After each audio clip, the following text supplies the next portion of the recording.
سچی خبر یہ ہے کہ قازقستان جو کہ ایک مسلمان ملک ہے، اس نے باقاعدہ طور پر ایک قانون نافذ کیا ہے جس کے تحت عوامی مقامات پر چہرہ ڈھانپنے والے لباس جیسے نقاب اور برقع پر پابندی عائد کر دی گئی ہے۔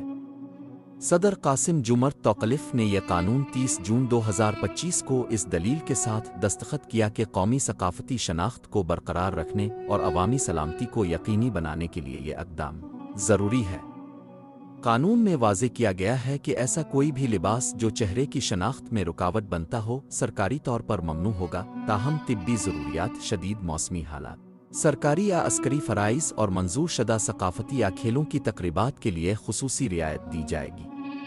یہ فیصلہ وسطی ایشیا کے اس وسیع رجحان کا حصہ ہے جس میں کرغزستان، ازبکستان اور تاجکستان نے حالیہ برسوں میں اسی طرح کی پابندیاں نافذ کی ہیں اور انہیں مقامی روایات پر غیر ملکی اثرات کے تدارک اور سیکولر اقدار کے تحفظ کے لیے لازمی قرار دیا ہے۔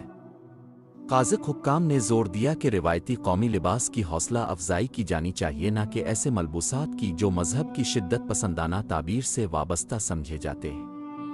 نئے قواعد کے تحت ممنوعہ لباس پہننے والوں پر جرمانے اور انتظامی سزائیں عائد کی جائیں گی، جبکہ نفاذ کی تفصیلات آئندہ ہفتوں میں وزارت داخلہ جاری کرے گی۔ انسانی حقوق کی تنظیموں اور مسلم نمائندہ اداروں نے اس پابندی کو انفرادی آزادی اور مذہبی اظہار پر قدغن قرار دیتے ہوئے تنقید کی ہے اور کہا ہے کہ اس پالیسی سے مسلمان خواتین کی عوامی زندگی میں شمولیت مزید محدود ہونے کا خدشہ ہے۔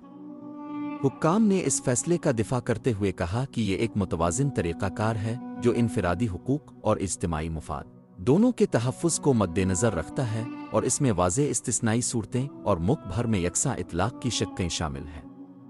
یہ قانون ان پچھلے اقدامات کا تسلسل ہے جن کے تحت سرکاری اسکولوں میں حجاب پر پابندی لگائی گئی تھی اور اس کے نتیجے میں مذہبی اظہار کی گنجائش پر پہلے ہی بحث جاری تھی۔